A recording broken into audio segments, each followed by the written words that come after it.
Hordoftoota kiyyaarraa dhugumatti baga nagaan dhuftan isiniin jechuun barbaada.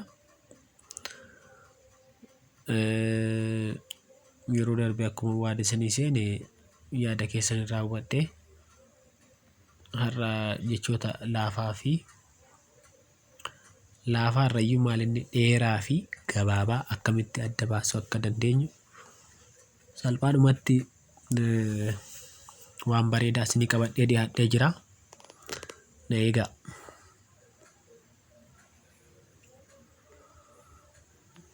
Waan isinii qopheesse waanuma akka salphaatti isinii galuu danda'udha.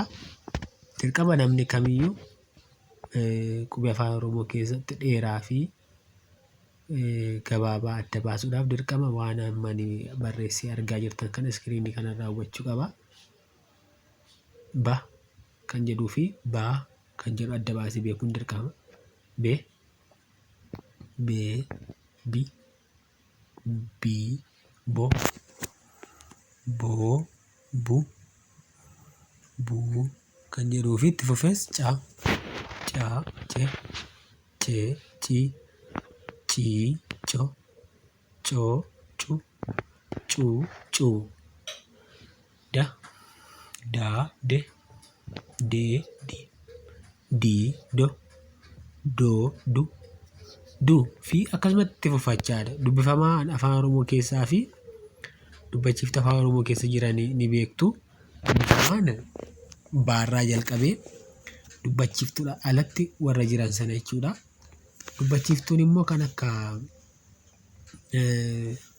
a, e, i, o fi uudha jechaadha. Shanan sana vowel and consonant jennee afaan Ingiliffaan addaan qoqqoodnu sana jechuu kiyya.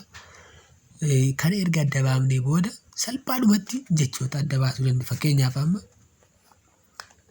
cabe jecha jedhu haa ijaarru. Amma caa eessaa fuune kunoo caa iddoo kanaa fuune jechaadha. Bee immoo kunoo asii arganne jechaadha.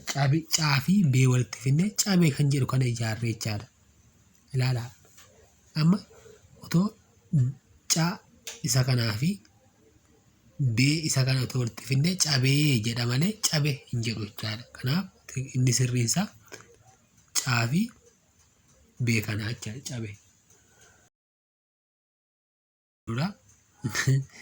Cabaa kan jedhu kana ilaalaa asii caa kan jedhu kana jira.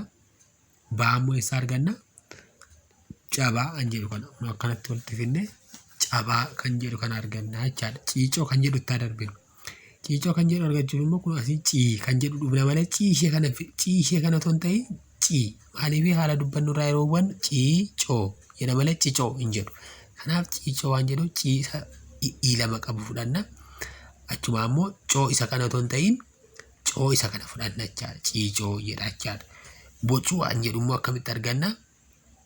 Bocuu waan jedhu kana immoo boocuu otoo hin ta'in boocuu amma fakkeenyaaf asitti isiniif haa dabalu mee ilaalaa.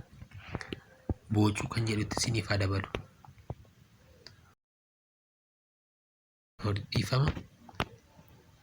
Bilbilaan waan fayyadamuu fi bocuu fi boocuu ilaalaa garaagarummaa isaa. Fakkeenyaaf amma bo kan jedhu kun as jira boo ishee kana jechaadha. Achi immoo cuu kan jedhu kun as jira bocuu ta'a jechuudha. Boocuun immoo boo isa jedhu kana boo dabilii yookiin immoo lama isa qabu fudhannaa jechaadha. Cuun cuudhuma sana akkanatti haala salphaa ta'een